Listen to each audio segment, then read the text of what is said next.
पिताजी का मेरा देहांत होने के बाद फिर मैंने इंटरव्यू दिया, और इंटरव्यू जब देने गया तब मेरे को ये भी नहीं मालूम था कि जो सेट एग्जाम होता है उसका ऑलरेडी एक सर्टिफिकेट आता है।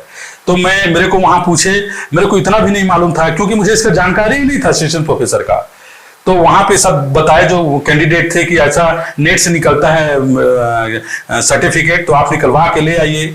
और मेरे हर दुख और तकलीफ और संकट के समय में मेरे जो छोटे भाई हैं, संकट मोचक के रूप में मेरे हमेशा 2003 से जब भी मैं इंटरव्यू दे रहा हूं मैं उसके साथ ही जाता हूं। वो हमेशा अवेलेबल रहे, कहीं कुछ दिक्कत हो तो संकट मोचक के रूप में मेरे सारे समस्याओं का वो समाधान करता रहा है। तो उस दिन भी वो तुरंत मैं उनको बोला और तुरंत मेरे को लेके आए वो, और मेरे लिए जो डिग्री है कॉलेज का उसको भी निकलवा के लाए और मैं वहां उपस्थित किया। और जब रिजल्ट आया तो फाइनली मैं सिलेक्शन मेरा हो गया। जो 5 पोस्ट था उसमें मेरा हो गया, 17वां रैंक आया था मेरा उसमें, जो 59 पोस्ट था उसमें मेरा सिलेक्शन हो गया।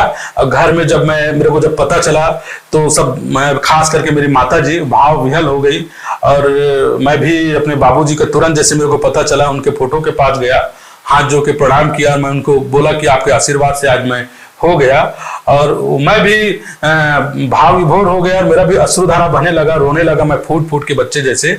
फिर मेरी मम्मी को तब तक पता नहीं था कि हो क्या गया। फिर वो मेरे को एकदम गले लगा ली, वो भी रोने लगी, क्या हो गया बेटा, क्या हो गया बेटा बोल के। फिर मैं तो रो रो के फिर बात करते नहीं बन रहा था मेरे को। छोटा भाई बताया फिर कि ऐसा ऐसा बात है, खुशी का आंसू है, भैया का असिस्टेंट प्रोफेसर में चयन हो गया, फाइनली भैया सहायक प्राध्यापक बन गए।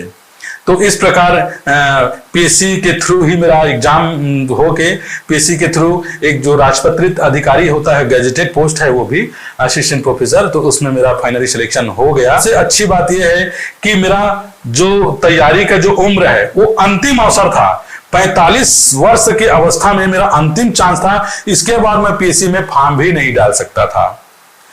तो मैं अंदर ही अंदर शिक्षा कर्मी पढ़ाते पढ़ाते तैयारी करते रहा और फाइनली उस पोस्ट को मैं ले लिया। सब बोलने लगे, सब आश्चर्यचकित हो गए, दोस्त यार 45 साल में पोस्ट सिलेक्शन ले लिया, ये असिस्टेंट प्रोफेसर पीएससी का परीक्षा पास कर लिया। तो मैंने कभी कोशिश नहीं छोड़ा मैं, तो फाइनली मैं प्रयास करते रहा। और बोलते ना, कोशिश करने वालों की कभी हार नहीं होती। क्या कमी रह गई देखो और सुधार करो, कुछ किए बिना ही जय जयकार नहीं होती, कोशिश करने वालों की हार नहीं होती। तो निश्चित रूप से प्रयास कभी भी अंतिम नहीं होता, कोशिश कभी भी अंतिम नहीं होता है। जब तक आपके पास समय है, अवसर है, बिल्कुल आप प्रयास करते रहिए तो डेफिनेटली सिलेक्शन मिलेगा। ठीक वैसे ही मेरे साथ भी हुआ। इस प्रकार मेरा जो जीवन का जर्नी है, संघर्ष है, वो चला है। साथ में धीरे धीरे मेरे 3-4 भाई हैं, उन लोग भी आ गए साथ में संघर्ष किए। एक भाई पटवारी हैं, रेलवे में है एक जने, अभी वो जो छोटा भाई है वो पानगढ़ में पीएससी का कोचिंग चला रहे हैं साथ में। उनकी यहाँ की जो बहू है वो अभी जज है, जुडिशियल मजिस्ट्रेट है जांजगीर जिले में ही। और भाई मेरे एक लॉयर है, और सभी के जो वाइफ हैं सब जॉब में हैं, कोई वर्ग 1 में है, कोई 2 में है, कोई 3 में है। सब चारों भाई और चारों बहू, हम लोग सब अपने अपने पैर पे खड़े हैं, वेल सेटल्ड हैं, और ये सब हमारे माँ बाप के वजह से हुआ। ये तो मेरा जीवन संघर्ष हुआ।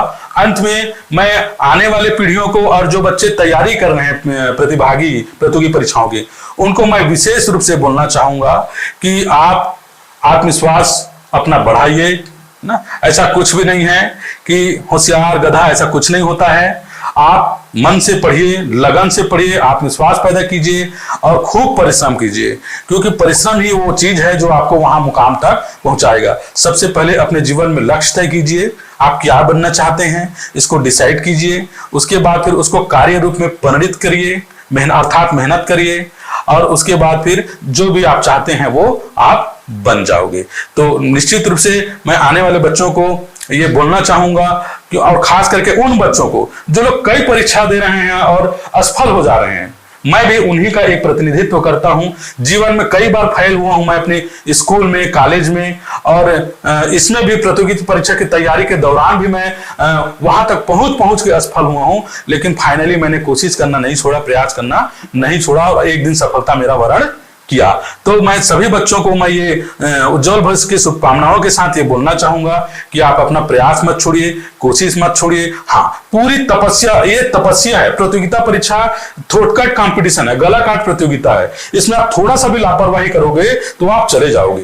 पॉजिटिव रहिए, किसी चीज को पॉजिटिव देखिए, और उसके बाद फिर ऐसा कोई कारण नहीं होगा कि आप सिलेक्शन आपका नहीं होगा। तो मैं अंत में अब 2 शब्द और बोलना चाहूंगा। निखार टास्क एंड टीम है, उनका जो ये पुनीत और महान कार्य है, जो इतने हमने गांव शहर जितने भी बच्चे संघर्ष करके आगे बढ़ रहे हैं, उनकी जो जीवन गाथा है, उनको ये यहाँ पे लाने का प्रयास कर रहे हैं, इतना सराहनीय वो और प्रशंसनीय है कि मैं और मेरा मन बहुत अभिभूत हो गया जब मेरे को इनके लिए, इस चीज के लिए कॉलिंग किया गया। तो मैं उनको अपने हृदय के गहराइयों से उनको साधुवाद देना चाहूंगा, धन्यवाद देना चाहूंगा। और मैं गर्मान्वित भी महसूस कर रहा हूँ कि टीम निखार टास्क एंड टीम की एक हिस्सा बन के उनका एक भागीदारी कर रहा हूं उनके साथ में। ये मुझे बहुत प्रेरणा देता रहेगा आगे भी, और मैं आगे कोशिश भी करूंगा कि और जो मेरे संज्ञान में जो अच्छे अच्छे बच्चे जो गांव देहात में जो संघर्ष करके जो आगे बढ़ना, कुछ एक को मैं जानता भी हूं, तो मैं अगली कड़ी के रूप में यहाँ पे मैं जो टीम है उनको मैं प्रोवाइड कराऊंगा कि उन लोग आगे जाएं और अच्छा से करें।